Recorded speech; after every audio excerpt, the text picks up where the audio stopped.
সালাম আলাইকুম রহমতুল্লাহ বরকাত। দেশে প্রবাসে যে যেখান থেকে ভিডিও দেখছেন, ভিডিও সম্বন্ধে দেখ। রমাজান মাস রহমতের মাস, বরকতি মাস। তো দেখতে পাচ্ছেন যে এই জায়গায় না আসলে আমি বুঝতাম না যে গ্রামবাসীর উদ্যোগে কি একটা সুন্দর একটি ইফতারের আয়োজন করেছে।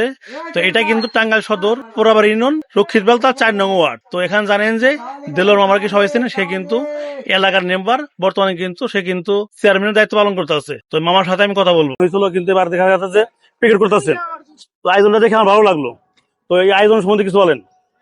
আমাদের রক্ষিত বেলতা গ্রামবাসীর উদ্যোগে আমাদের এই ইফতার মাহফিল ৩য় বার্ষিকী ইফতার মাহফিল আমরা আমাদের এলাকার মুরব্বী থেকে শুরু করে আমাদের যুব সমাজ যারা আছে সবাই এই ইফতার মাহফিলে আমরা অংশগ্রহণ করি এবং কি সহযোগিতা করে আমরা আমরা আমাদের এলাকার পক্ষ থেকে আমরা প্রতিবারই ইফতার মাহফিল করার চেষ্টা করতেছি।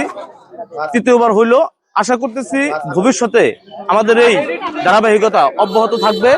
আমরা একদিন বেঁচে থাকবো না, আমাদের নেক্সট প্রজন্ম যারা বেঁচে থাকবে তারাও এই ইফতার মাহফিল চালিয়ে যাবে, এটা আমার আশা। তো ধন্যবাদ। ইসলাম গতবার আমাদের আল্লাহর রহমতে আমাদের লোক অনেক বেশি হয়েছিল, তাদের সমস্যা নাই, আমাদের আয়োজনের কোনো কমতি ছিল না। আয়োজন সুন্দর আয়োজন করা হয়েছিল। তো এবার ইনশাল্লাহ আয়োজনটা করছে আরো মানে সুন্দর, আমি সবাই জানি এক টাইমে জানি ইফতারিটা পায়, তার জন্য এবার প্যাকেটের ব্যবস্থা করা হয়েছে।